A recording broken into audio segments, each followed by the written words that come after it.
What is your advice to handle conflicts? Communication, communication, communication. But not any communication. What we call an assertive communication. In other words, you must be able to say clearly and calmly what you feel and desire, because you believe in your own rights. And of course, you must accept the other to say what they feel and what they think, because they believe in their own rights. So let me give you an example. Let's imagine a meeting. Someone tells you something you don't like. The first reaction could be to stuff it and say nothing.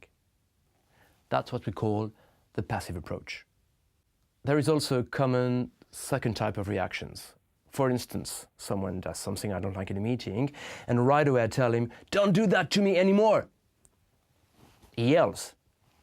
That's what we call the aggressive approach. What is the assertive approach? That could be something like, "I really feel uncomfortable with the way you're talking to me right now. Can you tell me why you react this way?" The passive approach and the aggressive approach is what we call defense behaviors. This is a natural behavior you have when you don't think about the reaction you want to have in the conflict. On the contrary, the assertive approach is the behavior you adopt consciously, and it's much less easy. When we communicate with assertiveness, you have more chances to overcome disagreements and to open dialogue again. And when you think about it, once you open dialogue again with someone you were in conflict before, you're not in conflict anymore. You're just trying to overcome a disagreement. What can we do when the conflict seems unavoidable?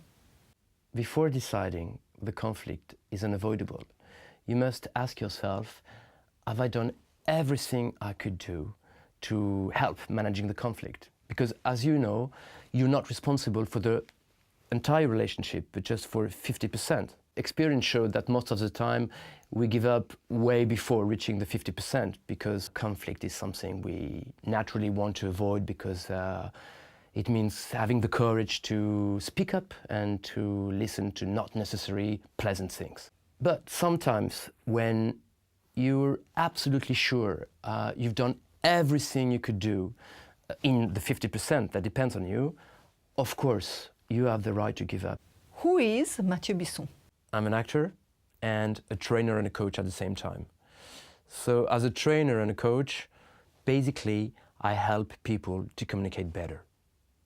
It means for me opening up to yourself, to the situation, and to the others. For me, I can say that coaching is successful when the client gets out and says to himself, I have more options than I thought. Are conflicts created by people or by situations? The common reaction is to attribute the origin of the conflict to the other. That's his fault or her fault. Most of the time, the problem is more complex, and conflicts relate to hierarchy, different perception of a problem. It's a quality control problem. No, it's a production problem. Or different methods. Sorry, that's not the way I'm proceed. Or, of course, competing interests between sales and marketing, for instance. In reality, deep down, most of the time, conflicts are about basic human needs, such as recognition, respect, honor, transparency, honesty, etc.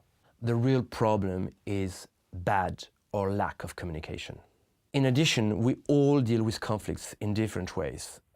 It depends on our education, our life experience, and of course, our personalities. Studies show that people who are more introverted, who are inclined toward being nice to everybody, tend to adopt a passive approach, while people who are more naturally extroverted tend to have an aggressive behavior. So whatever the type of personality, very few people are prepared to handle conflicts in an assertive way. But good news, this is a skill, and like any other skill, you can learn it. Do men and women handle conflicts differently? I prefer to say there is a masculine way and a feminine way, and both men and women can use it.